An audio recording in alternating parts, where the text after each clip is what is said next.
사사기 2장 11절에서 22절까지 말씀. 다 찾으셨습니까? 우리 한 절씩 교독하도록 하겠습니다. 제가 먼저 11절 읽습니다. 이스라엘 자손이 여호와의 목전에 악을 행하여 바알들을 섬기며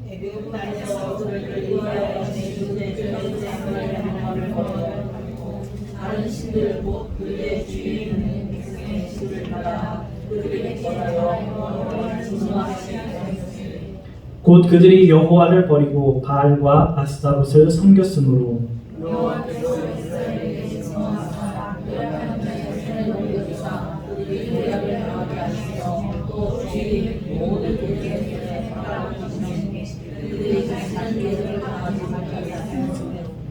그들이 어디로 가든지 여호와의 손이 그들에게 재앙을 내리시니 곧 여호와께서 말씀하신 것과 같고 여호와께서 그들에게 맹세하신 것과 같아서 그들의 괴로움이 심하였더라.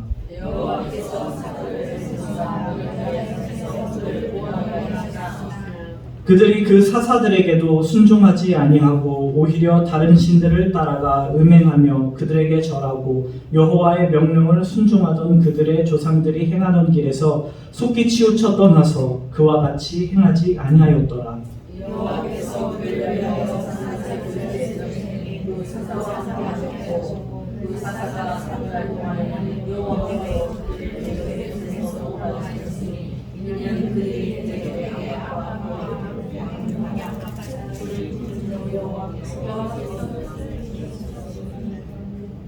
그 사사가 죽은 후에는 그들이 돌이켜 그들의 조상들보다 더욱 타락하여 다른 신들을 따라 섬기며 그들에게 절하고 그들의 행위와 패역한 길을 그치지 아니하였으므로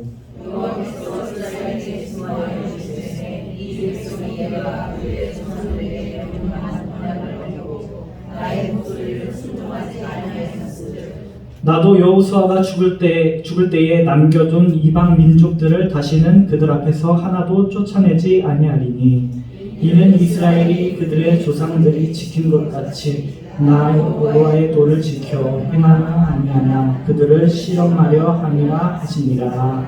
아멘. 거룩하신 아버지 하나님 은혜와 사랑을 감사합니다. 이 시간 다시 한번 하나님 앞에 무릎 꿇고 아버지 겸손한 마음으로 하나님 아래에 섰습니다. 이 시간 우리의 마음 가운데에 하나님을 떠나지 않게 하시고 우리 마음속에 소망을 품고 하나님의 말씀을 붙잡아 의지할 수 있는 시간 되게 하여 주시옵소서.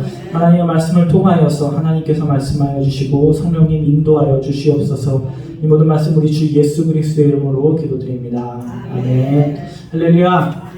우리 옆에 사람에게 이렇게 이야기하겠습니다. 하나님을 떠나면 소망이 없습니다. 다시 한번 하나님을 떠나면 소망이 없습니다. 하나님을 떠나지 마십시오. 옆에 사람에게 하나님을 떠나지 마십시오. 할렐루야. 하나님을 떠나면 결코 소망이 없음을 여러분들 너무 잘 알고 있습니다. 그런데 자꾸 까먹습니다. 하지만 다시 이 말씀을 붙잡고 하나님 안에 거하시는 우리 원정의 모든 성도들 되시길 주님의 이름으로 축원합니다. 오늘 함께 읽은 이 사사기는 어떤 말씀입니까? 이스라엘 민족의 흑역사를 담은 것입니다. 여러분 흑역사 있나요? 옛날에 찍은 사진들 보면 어떻습니까? 부끄러운 사진들이 있죠. 저도 옛날 사진을 이렇게 봤는데 무슨 머리가 사자처럼 길고 머리가 노랗더라고요. 이 이스라엘 백성에게 흑역사는 무엇이었을까? 바로 이 사사기였습니다. 이스라엘 민족이 나라, 국가를 이루기 전에 이제 체제의 타락을 해서 우상을 섬기고 죄에 빠졌던 그런 역사를 기록한 것이 사사기입니다. 여러분들 잘 아시지 사사가 무엇입니까? 사사는 재판관인데 몇 명의 사사가 나오고 있습니까? 성경에는 12명의 사사가 등장합니다. 사사기의 내용은 간단합니다. 같은 형태의 이야기가 계속 반복합니다. 이스라엘이 하나님을 먼저 버립니다. 하나님을 버리는 것이 아니라 하나님을 버리고 우상 숭배하고 범죄하면 어떤 일이 벌어집니까? 이스라엘의 이방 나라가 쳐들어와서 이스라엘을 착취하고 괴롭힙니다. 그때 이제 이스라엘이 어떤 행동을 합니까? 하나님께 잘못했습니다. 나를 용서해 주시옵소서 회개를 합니다.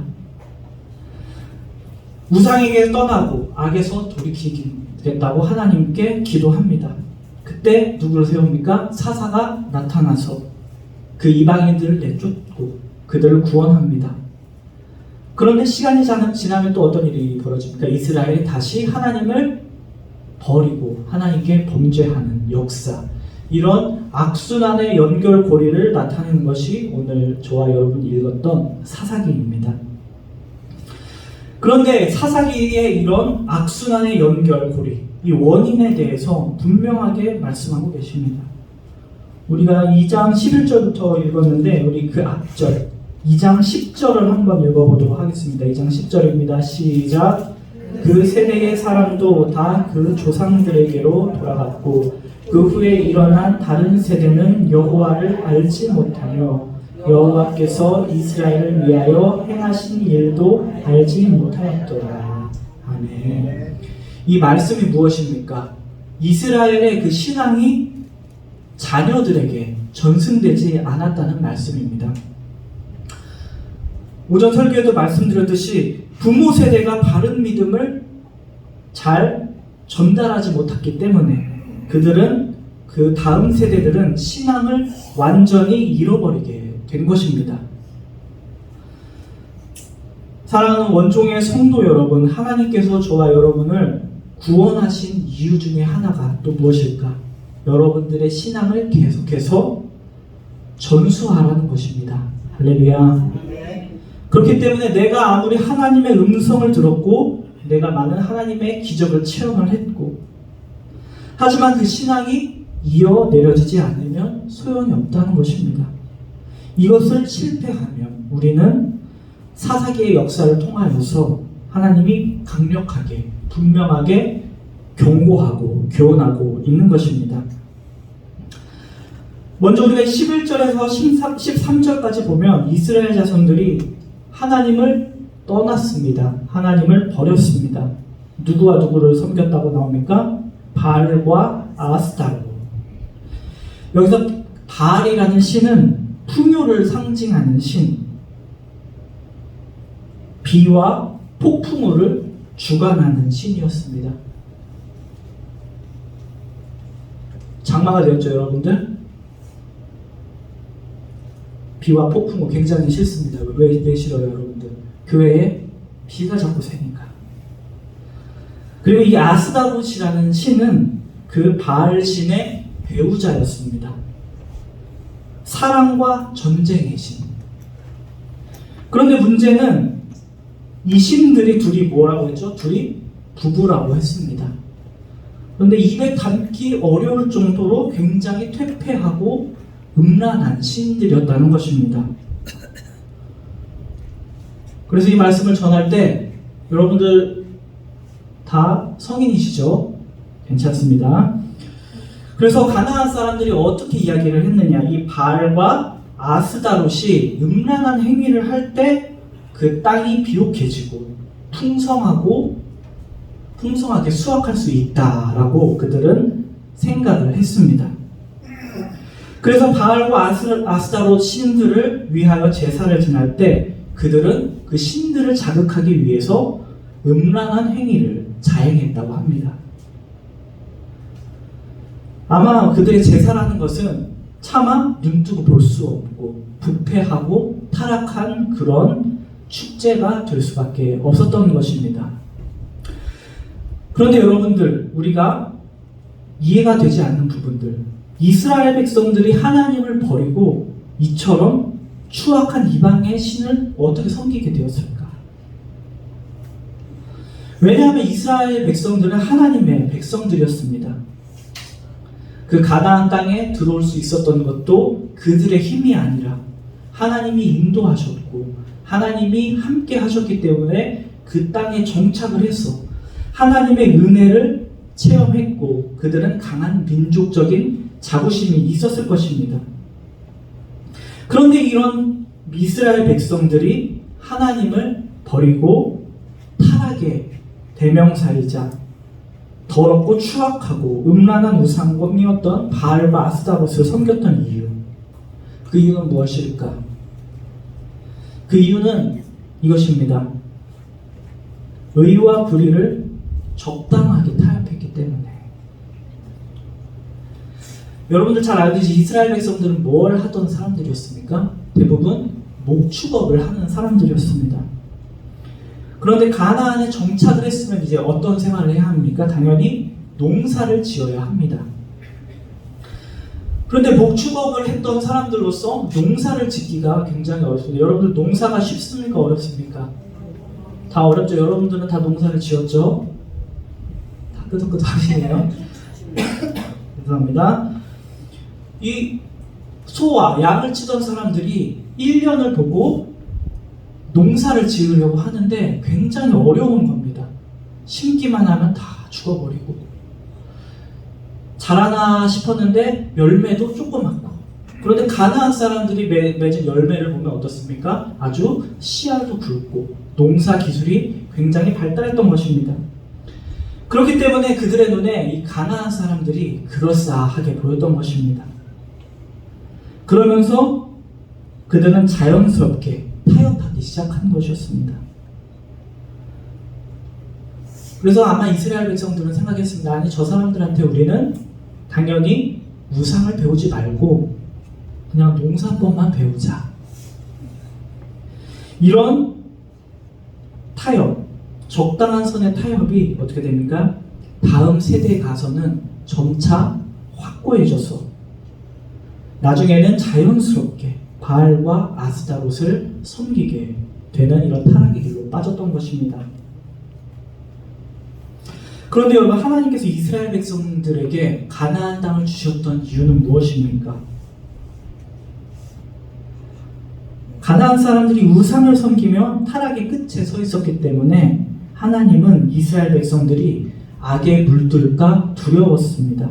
그래서 하나님은 분명히 가나안 사람들과 상종하지 말라고 명령하셨습니다. 그러므로 이스라엘 백성들은 힘이 들더라도 그 유혹을 물리쳐야 했고, 스스로 농사법을 배워야 했고, 기도하면서 하나님의 도우심을 구해야 했습니다. 그런데 이스라엘은 어떤 방법을 취했습니까? 하나님의 정도를 따라가는 것이 아니라 쉬운 길을 택했던 것입니다. 여러분들, 못된 것은 어떻게 배운다고 그러죠? 빨리 배운다. 처음에는 그렇게 서서히 배우다가 융합이 되기 시작했고, 나중에는 타락한 가나안을 온전히 따르게 된 것입니다. 그리고 나중에는 하나님을 배반하고 하나님을 버리고 우상을 섬기고, 그들도 가나안 족속처럼 타락의 길의 끝에 서게 된 것입니다. 여러분, 예수님께서 저와 여러분들에게 분명히 말씀하셨습니다. 이 세상에서 세상의 빛이 되어라. 세상에 부패한 것을 정케하는 소금이 되어라. 그런데 여러분, 우리 어떻게 살고 있습니까? 우리는 그런 삶을 살기가 어렵습니다. 하나님의 법을 지키며 사는 것이 아니라 우리는 이스라엘 백성처럼 세상의 부패한 법, 그리고 쉽게 사는 법을 자꾸 선택하려고 하기 때문입니다. 그러면서 우리는 나도 모르는 사이에 불법과 죄에 젖어들게 되는 것입니다. 사람들은 연약하기 때문에 안타깝게도 본능적으로 악하기 때문에 옳은 것을 택해야 하지만, 우리는 눈에 보이는 쉽고 편한 것을 선택하게 되는 것입니다. 그런데 우리가 기억할 것은, 쉽고 편한 것이 우리 눈에는 그럴싸하게 보이지만 그렇지 못할 때가 더 많다는 것입니다. 우리가 창세기 말씀에도 아담과 하와가 선악과를 봤을 때 어땠습니까? 하나님이 먹지 말라고 했음에도 불구하고 그것이 먹음직해 보였고, 또 그것을 먹음으로써 돌이킬 수 없는 죄의 길로 가고 말았던 것입니다. 우리의 모습은 어떻습니까? 우리 또한 정직해야지. 내가 하나님 앞에 성실해야지. 그런데 우리는 어떻습니까? 우리의 마음속에는 나누어주기보다는 내가 더 갖고 싶어 하고, 열심히 일하기보다는 좀 더 편한 방법이 눈에 들어오고, 법을 잘 지키는 것보다 법을 어겨서 돈을 어떻게든 더 붙잡으려고 하는 것이 인간의 마음의 본심이라는 것입니다. 그렇기 때문에 우리 성도들이 나름이 가면 갈수록 편한 것, 눈에 그럴싸한 것, 이렇게 보기 좋은 것만 찾는 이 세상 속에서 우리는 스스로 무엇이 옳고 무엇이 의로운 것인지 스스로 돌이키지 않고 우리가 생각하지 않는다면 우리는 점차 오늘 본문의 이스라엘 백성들과 같은 처지에 서게 될 줄도 모르는 것입니다. 그러므로 여러분, 항상 우리가 하나님 앞에 바로 서시길 주님의 이름으로 축원합니다. 항상 하나님의 말씀으로 나의 삶을 점검해 보시기를 주님의 이름으로 축원합니다. 그래서 진리와 공의를 행하시는 하나님 앞에서 이 세상의 빛과 소금의 역할을 잘 감당하는 원종의 성도들이 다 되시기를 주님의 이름으로 축원합니다. 그것이 우리가 예수님 앞에 목숨을 빚진 성도의 본분이라는 것입니다. 우리가 이어지는 14절, 15절 말씀에 보면 우리 한번 읽어보도록 하겠습니다. 14절과 15절입니다. 시작.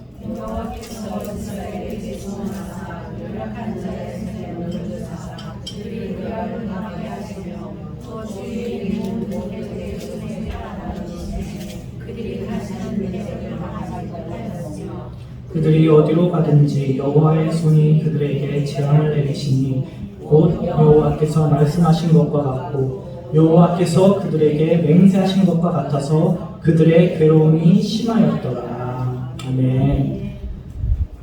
14절 15절 말씀은 하나님은 어떻습니까? 이스라엘 백성들이 가는 곳마다 따라다니면서 저주를 내리는 것처럼 말씀하고 있습니다. 그러나 우리가 기억해야 할 것은 하나님은 공의의 하나님이시지만 하나님은 보복하고 진노하시는 하나님이 아니라는 것입니다. 할렐루야. 하나님께서는 어떤 분이시냐? 하나님은 오래 참으시는 분, 인자와 긍휼로 우리를 대해 주시는 분이라는 사실입니다. 할렐루야. 그런데 오늘 본문에는 왜 이렇게 무섭게 표현하고 있는 것일까? 예를 들어서 예수님 또한 그러셨습니다. 누가복음에서 그렇게 말씀하십니다. 나를 위하여 부모, 형제, 가족과 목숨까지 미워하지 아니하면 나의 제자가 될 수 없다 라고 말씀하셨습니다.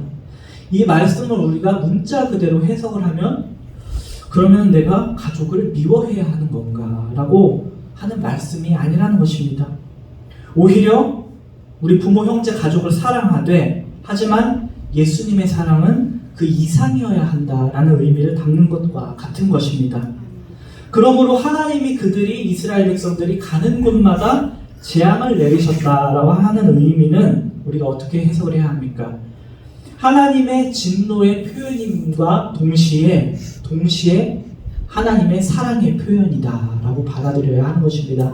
할렐루야. 왜냐하면 하나님께서는 그렇게 징계를 하시면서까지도 이스라엘 백성들이 죄로부터 돌이키시기를 원하시는 하나님이시기 때문에. 할렐루야. 이스라엘 백성들은 늘 하나님을 버렸으나 하나님은 그 순간에도 결코 버리지 아니하시고 우리가 흔히 말하는 사랑의 회초리를 들고 계셨던 것입니다. 그렇기 때문에 우리는 여기에서 이 재앙에 우리가 집중을 하는 것이 아니라 그 너머에 있는 사랑의 하나님을 볼 수 있어야 하는 것입니다. 할렐루야. 징계를 하시기까지 자기 백성들이 돌아오기를 기다리며 그들과 동행하시는 하나님, 이 임마누엘의 하나님을 바라보는 영적인 눈이 있으시기를 주님의 이름으로 축원합니다. 여러분들도 남의 자식이 밖에서 말 안 듣고 하면 어떡합니까? 신경 씁니까? 신경 안 쓰죠. 그런데 내 자녀가 말 안 듣고 어떻게 합니까? 그것을 사랑하기 때문에 붙잡는 것처럼. 그렇게 징계를 하시기까지 하나님은 자기 백성들이 하나님 안으로 돌아오기를 기다린다는 사실입니다. 그리고 기다리시고 그들과 동행하시는 이런 임마누엘의 하나님을 바라보는 저와 여러분 되시길 주님의 이름으로 축원합니다. 하지만 많은 사람들이 사고를 당하고 불행한 일이 겹치고 힘들 때마다 하나님을 원망을 합니다. 뭐라고 원망을 합니까? 우리 사사기 6장 13절 한번 보겠습니다. 사사기 6장 13절 읽겠습니다. 시작. 기드온이 그에게 대답하되 오 나의 주여 여호와께서 우리와 함께 계시면 어찌하여 이 모든 일이 우리에게 일어나니까 또 우리 조상들이 일찍이 우리에게 이르기를 여호와께서 우리를 애굽에서 올라오게 하신 것이 아니냐 한 그 모든 이적이 어디 있나이까. 이제 여호와께서 우리를 버리사 미디안의 손에 우리를 넘겨주셨나이다 하니. 아멘. 이처럼 뭐라고 합니까? 하나님을 원망합니다. 하나님을 원망하며 하나님이 어디 계시냐? 하나님이 계시면 나한테 어떻게 이럴 수 있느냐?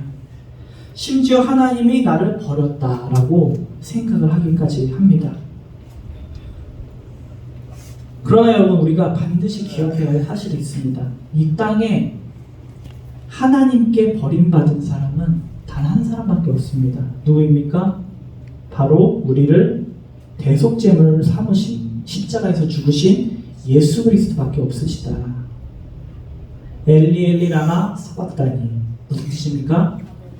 나의 하나님 어찌하여 나를 버리셨나이까. 하나님은 저와 여러분을 구원하시기 위해 오직 예수님을 철저하게 버리셨지만 예수님 외에는 그 어떤 사람도 하나님은 버리지 않으셨다는 사실을 기억하시길 주님의 이름으로 축원합니다. 하나님께서는 우리가 하나님께 버림받았다고 생각하는 그 순간에도 여러분과 함께 하십니다. 저와 여러분이 회개하고 하나님께 돌아오기를 간절히 기다리십니다.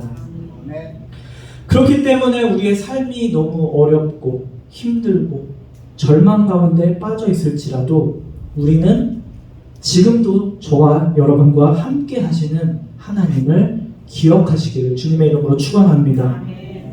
이제는 끝이다. 나는 이제 버림받았다. 그 순간이라고 할지라도 우리가 돌이켜 회개할 수 있고 또 용서하시고 저와 여러분을 새롭게 일으키시고 독수리가 날개에 쳐 올라가는 것처럼 도우시는 하나님을 만나는 저와 여러분 되시기를 주님의 이름으로 간절히 축원합니다. 여러분의 마음을 이제 활짝 열어서 반드시 하나님은 여러분과 동행하시는 하나님의 부드러운 손길을 느끼게 될 것입니다. 할렐루야. 이어지는 16절과 17절은 우리에게 찾아오는 모든 비극에 대한 원인에 대한 말씀입니다. 한번 읽어보도록 하겠습니다. 16, 17절입니다. 시작.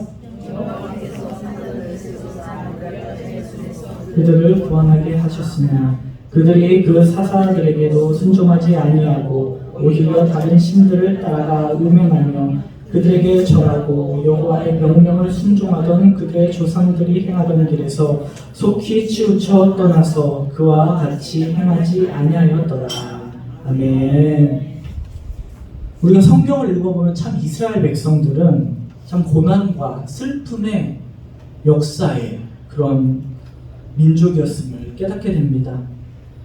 그들은 하나님에게 분명히 선택을 받은 백성들이었지만 그리고 하나님의 기적과 역사로 화려한 출발을 했지만 다윗과 솔로몬의 그 지배에 있을 때를 제외하고는 거의 타 민족의 침략과 지배를 받았습니다. 그리고 지금도 이스라엘은 어떻습니까? 전쟁 중에 있는 아주 불행한 민족으로 보일지도 모릅니다. 북이스라엘도 망했고 남유다 또한 망해서 그들의 왕들이 비참한 결과를 맞이했습니다.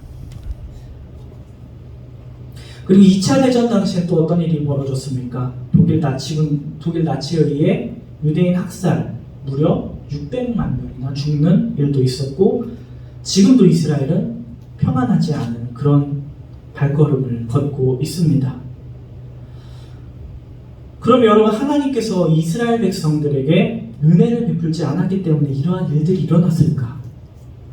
아니면 하나님이 이스라엘을 다른 민족들에 비해 더 미워하시고 계시는 걸까요? 하지만 정답은 그것이 아니라는 것입니다.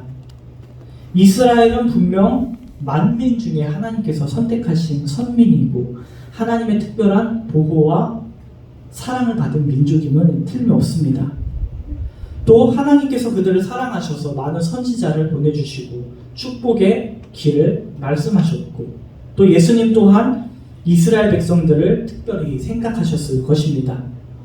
그런데 문제는 무엇입니까? 이스라엘이 하나님을 거절하고 버렸다는 것.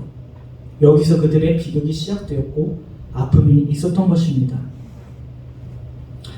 그런데 이런 사사기의 이야기, 이스라엘의 이야기, 지금 저와 여러분의 삶 가운데에도 그대로 재현되고 있다는 것입니다.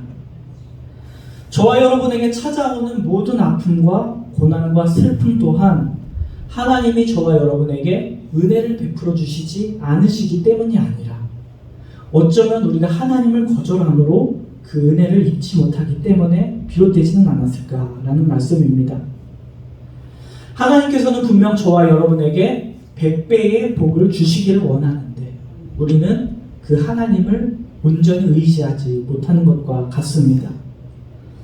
하나님을 믿지 않고 사람을 더 의지하고 내 환경을 의지하고 내 건강을 의지하고 돈과 학문을 믿고 내 생각과 판단을 하나님 위에 두지는 않는지, 하나님을 믿는 것 또한 그 많은 방법 중에 하나로 우리가 선택하고 있는 것은 아닌지. 분명히 이스라엘이 망했던 이유는 무엇입니까? 하나님을 의지하긴 하지만 하나님을 온전하게 의지하지 않고 하나님을 자신들의 많은 방법 중에 하나로 생각하기 때문입니다. 그래서 성경은 저와 여러분에게 분명히 말씀합니다. 하나님과 우상을 동시에 섬길 수가 없다. 하나님께서 하나님의 백성들에게 고난을 주시는 것은 그들이 그 고난 중에서 불의와 타협하지 않고 하나님의 말씀을 지키지 않는지 시험하려 하시니라 라고 분명히 말씀하고 계십니다. 할렐루야. 그렇다면 오늘 저와 여러분 지금 이 순간 하나님을 진심으로 사랑하십니까? 하나님을 진심으로 100% 신뢰하십니까? 할렐루야. 하나님을 진심으로 100% 사랑하고 신뢰한다는 여러분의 고백이 영원히 함께 하시기를 주님의 이름으로 축원합니다. 그래서 오늘 주신 하나님의 말씀을 통하여서 다시 한번 저와 여러분의 믿음을 다시 한번 점검을 하면서 하나님을 온전히 100% 신뢰하며 나의 상황을 바라보지 않고 온전히 하나님께 의지하며 기도하며 감사함으로 나가는 우리 모든 원종의 성도들이 되시기를 주님의 이름으로 축원합니다. 기도하시겠습니다. 거룩하신 하나님 아버지 감사합니다. 우리를 사랑하여 주셔서 그 외 독생자 외아들까지 우리에게 주셨지만 우리는 하나님의 그 사랑을 온전히 신뢰하지 못하고 진정으로 받아들이지 못하고 많은 선택 중에 하나로 생각할 때가 많았습니다. 오늘 사사기 말씀을 통하여서 이스라엘 백성들을 통하여서 아버지 우리가 세상과 하는 이런 타협은 고난과 절망으로 이끔을 기억하게 하여 주시고 우리가 온전히 타협하지 않고 하나님의 정도를 따르는 믿음의 발걸음을 향하는 우리 원중의 모든 성도가 될 수 있도록 하나님 우리에게 믿음을 더하여 주시옵소서. 흔들리지 않는 믿음을 허락하여 주시고 아버지 우리가 걸어가는 이 신앙의 길에 지치지 않게 하시고 아버지 우리 모든 성도들이 하나 되어 서로 발걸음을 맞춰가며 함께 걸어가는 귀한 우리 원중의 공동체가 될 수 있도록 주님 인도하여 주시옵소서. 이 모든 말씀 우리 주 예수 그리스도의 이름으로 기도드립니다. 아멘.